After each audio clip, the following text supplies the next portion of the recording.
बाजी लगाए हैं उनको हमने आज पार्टी में इंट्रोड्यूस करना है। इसलिए हमने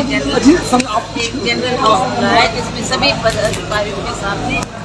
इंट्रोडक्शन किया जाएगा और उनको उनकी जिम्मेवारी सौंपी जाएगी। आज हम इसलिए बहुत अरसे के बाद मिल रहे हैं क्योंकि कुछ वर्षा के कारण आना जाना संभव नहीं हो पा रहा था, इसलिए थोड़ा इसमें विलम्ब हुआ है। पर अब मौसम खुलने के बाद हमने ये पार्टी का संगठन कमेटी इसलिए रखी है कि हम सरकार के साथ मिलकर हम पार्टी को भी मजबूती देने की बात करेंगे और हमारे जो पदाधिकारी हैं उनको भी जिम्मेवारियाँ सौंपकर फील्ड में भेजकर ताकि वो सक्रिय होकर पार्टी का काम करें। सरकार और संगठन में तालमेल सही है? ये आज से नहीं, शुरू से सही है। जब भी कोई कमी नज़र आती है हम सरकार के मध्य ध्यान में लाते हैं और वो इसका संज्ञान लेते हैं और वो उस बात को मिलकर पार्टी और सरकार काम कर रही है। मुझे पूर्ण विश्वास है कि मुख्यमंत्री के ध्यानार्थ जब भी हमने कोई बात लाई है तो उन्होंने अपना सहयोग दिया है और हम मिलकर आने वाले वर्षों में कांग्रेस को और मजबूत करेंगे और कांग्रेस की गतिविधियों को लेकर जनता के दरबार में जाएंगे। मैडम, संगठन के लोग कंगना रनौत कह रही हैं कि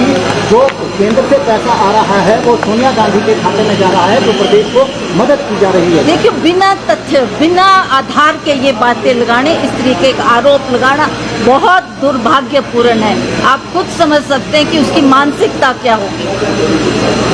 सोच सकता है कोई कि जो दिल्ली सरकार पैसा दे रही है हिमाचल प्रदेश के लिए पैसा, वो सोनिया गांधी के खाते में जाएगा? बेमतलब की बातें इस तरीके से उछाली जा रही है, इससे आप खुद अंदाजा लगा सकते हैं कि उनकी मानसिकता क्या है और उनकी सोच क्या है।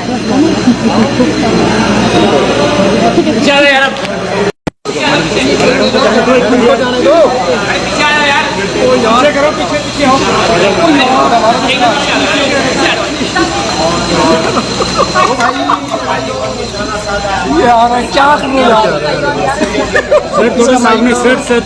ये जो माननीय चलाती नहीं कहाँ के ये था?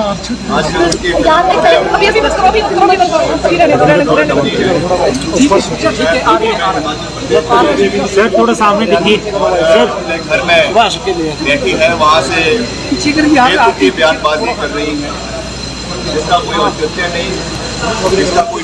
नहीं है। ये कहना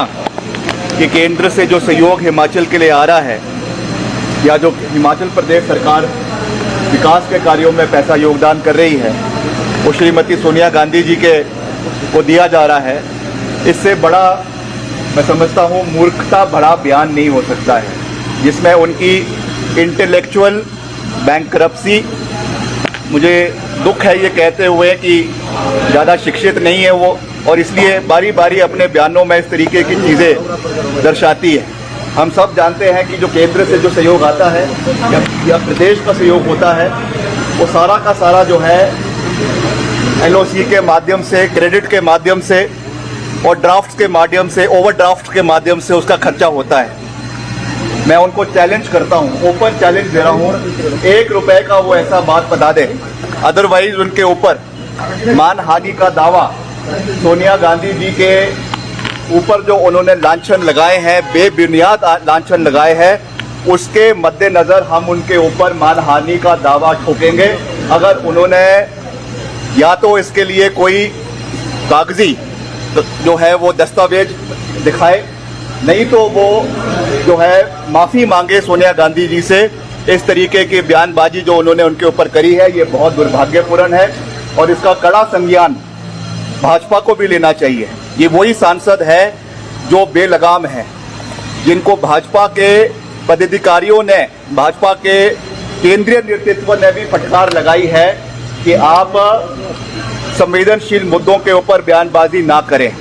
आज उन्होंने जिस तरीके से श्रीमती सोनिया गांधी जी के ऊपर ये गंभीर आरोप लगाए हैं, मैं समझता हूं कि उनको माफ़ी मांगनी चाहिए, या तो कागज़ दिखाने चाहिए या तो उनके ऊपर हम मानहानि का दावा आने वाले समय में कांग्रेस पार्टी की ओर से करेंगे, ये मैं कहना चाहता हूं। सर आपने वक्फ बोर्ड पर एक पोस्ट डाली है कि आपने बोला कि अब जरूरत है उसमें बदलाव की, कि क्या किस तरह के बदलाव होने देखिए, मैंने ये कहा है कि जिस तरीके का एक माहौल हिमाचल प्रदेश के अंदर बना हुआ है, हम सब चाहते हैं कि सब लोग शांति से रहे, अमन के साथ रहे, भाईचारे में रहे और प्रेम के साथ रहे। ये सरकार की जिम्मेदारी बनती है और बार बार मैं इस चीज़ को दोहरा रहा हूँ कि सरकार की प्रदेश में आंतरिक सुरक्षा बनाए रखना ये सरकार की जिम्मेदारी बनती है, हम सब की दायित्व बनता है। मगर जिस तरीके के सवाल बारी बारी ज़मीन एलोकेशंस के ऊपर उठ रहे हैं, बारी बारी प्रदेश के लोग इस विषय को उठा रहे हैं, तो हमने ये कहा है कि over the period of time, समय के साथ साथ हर संगठन में, हर ट्रस्ट में, हर जो है रिलीजियस बॉडीज़ के अंदर जो है बदलाव और रिफॉर्म्स आने चाहिए। मुझे आज भी याद है जब मेरे पिताजी वीरभद्र सिंह जी प्रदेश के मुख्यमंत्री थे, उस समय भीमा काली ट्रस्ट मंदिर ये हमारी निजी संपत्ति थी और इसमें मंदिर ही नहीं, मंदिर के साथ कम से कम 10 और मंदिर आते हैं। जब वो मुख्यमंत्री बने 1985 में, 1984 में, उसके बाद उन्होंने इस पूरे ट्रस्ट को सरकारी